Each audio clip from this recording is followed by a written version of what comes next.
Hello দর্শক বন্ধুরা, আশা করি তোমরা সকলেই ভালো আছো। আজ আবার একটি নতুন ভিডিও নিয়ে আমি তোমাদের সামনে উপস্থিত হয়েছি। আজকের এই ভিডিওতে আমরা জানব উড এবং ইউজ টুর ব্যবহার।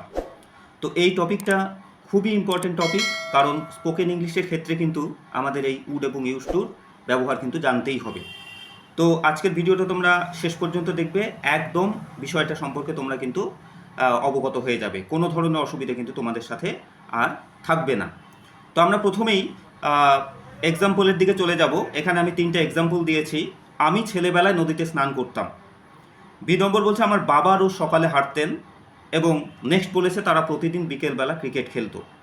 এই 3টে এক্সাম্পলকে যদি আমরা ভালোভাবে দেখি তাহলে দেখতে পাচ্ছি 3টে এক্সাম্পলের মধ্যেই কিন্তু অতীতের অভ্যাস প্রতিফলিত হয়েছে।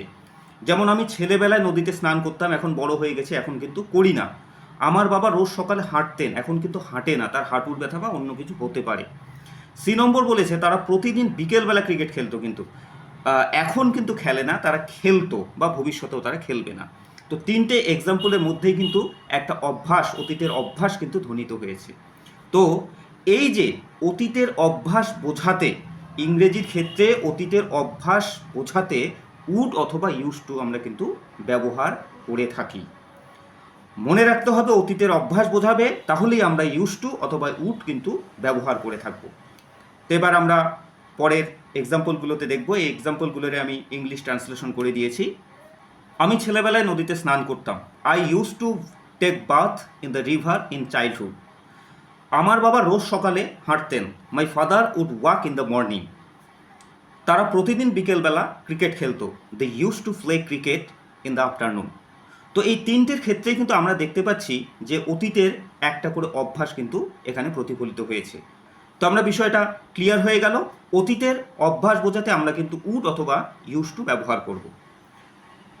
তো আশা করি তোমাদের ভিডিওটা বুঝতে কোনো অসুবিধা হয়নি। যদি কোনো অসুবিধা হয়ে থাকে তাহলে তোমরা অবশ্যই কমেন্ট সেকশনে জানিয়ে দেবে। আর তোমাদের জন্য এখানে কয়েকটা হোমওয়ার্ক আমি দিলাম, তোমরা এটাকে ইংরেজিতে ট্রান্সলেশন করে কমেন্ট সেকশনে কিন্তু পাঠিয়ে দেবে। বলছে ট্রান্সলেট ইন্টু ইংলিশ। 1 নম্বর, সে ছেলেবেলায় সুন্দর গান গাইতো। 2 নম্বর বলছে আমরা নদীতে মাছ ধরতে যেতাম। 3 নম্বর বলেছে তারা ছেলেবেলায় খুব আনন্দ করতো। তো এই 3টারই ইংরেজিতে ট্রান্সলেশন করে কমেন্ট সেকশনে পাঠিয়ে দেবে। তো আজকে এই পর্যন্ত দর্শক বন্ধুরা, আশা করি তোমাদের ভিডিওটি বুঝতে কোনো অসুবিধা হয়নি। পরবর্তীতে আমি আবার একটি নতুন ভিডিও নিয়ে কিন্তু তোমাদের সামনে উপস্থিত হব। তো সকলে ভালো থাকবে, সুস্থ থাকবে। ধন্যবাদ।